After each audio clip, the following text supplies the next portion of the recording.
Hi అండి, welcome to humming cookery. నేను మీ శ్రవంతి. ఈరోజు రొయ్యల గుడ్డు మసాలా కర్రీని ఎలా ప్రిపేర్ చేయాలో చూద్దాం. ఒక్కసారి ఇలా ట్రై చేసి చూడండి, చాలా టేస్టీగా ఉంటుంది. ఇంకా లేట్ చేయకుండా ఎలా చేయాలో చూసేద్దామా?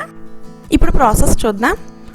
ముందుగా ఒక బౌల్లో వాష్ చేసి పెట్టుకున్న రొయ్యల్ని తీసుకొని అందులో కొంచెం సాల్ట్, కొంచెం పసుపు వేసి అంతా బాగా కలిసేలాగా కలిపి ఒక 45 మినిట్స్ పాటు రిఫ్రిజిరేట్ చేయండి.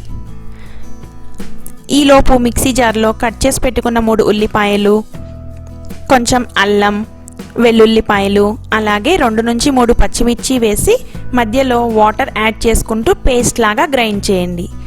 ఇలా మెత్తగా గ్రైండ్ చేస్తే సరిపోతుంది. తర్వాత ప్యాన్లో కొంచెం ఆయిల్ని వేసి అందులో పసుపు, కారం వేసి బాయిల్డ్ ఎగ్స్ని యాడ్ చేసుకుని ఫ్రై చేయండి.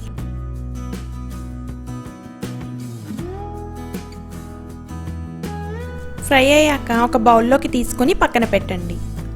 తర్వాత ప్యాన్లో 3 to 4 టేబుల్ స్పూన్స్ ఆయిల్ని యాడ్ చేసి రిఫ్రిజిరేట్ చేసిన రొయ్యల్ని వేసి 5 to 7 మినిట్స్ పాటు ఫ్రై చేయండి.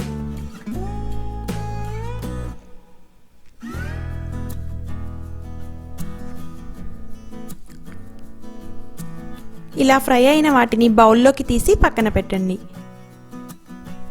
ఇప్పుడు అదే ప్యాన్లో 2 టేబుల్ స్పూన్స్ ఆయిల్ని వేసి కట్ చేసుకున్న ఒక ఆనియన్, పచ్చిమిర్చి వేసి బాగా వేగనివ్వండి.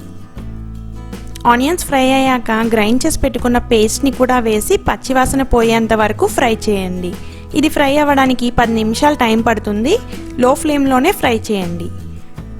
తర్వాత అందులో 2 టేబుల్ స్పూన్స్ కారం, 1 టేబుల్ స్పూన్ ధనియాల పొడి, 1 టేబుల్ స్పూన్ జీలకర్ర పొడి వేసి కలపండి.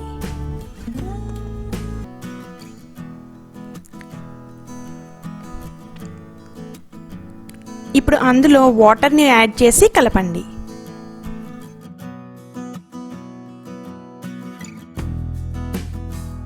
ఇంకా థిక్గా ఉంది కదా, సో ఇంకా నేను కొంచెం వాటర్ని యాడ్ చేస్తున్నాను. ఇప్పుడు అందులో రుచికి సరిపడా సాల్ట్ని వేసి కలపండి.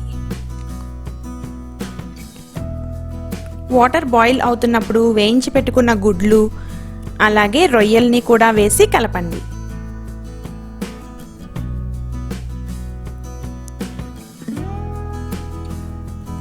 ఇలా కలిపిన తర్వాత మూత పెట్టి మీడియం ఫ్లేమ్లో 10 నిమిషాల పాటు బాగా ఉడికించండి. ఫైనల్గా 1 టేబుల్ స్పూన్ గరం మసాలాని వేసి ఒకసారి కలిపి 5 నిమిషాలు ఉడికించండి.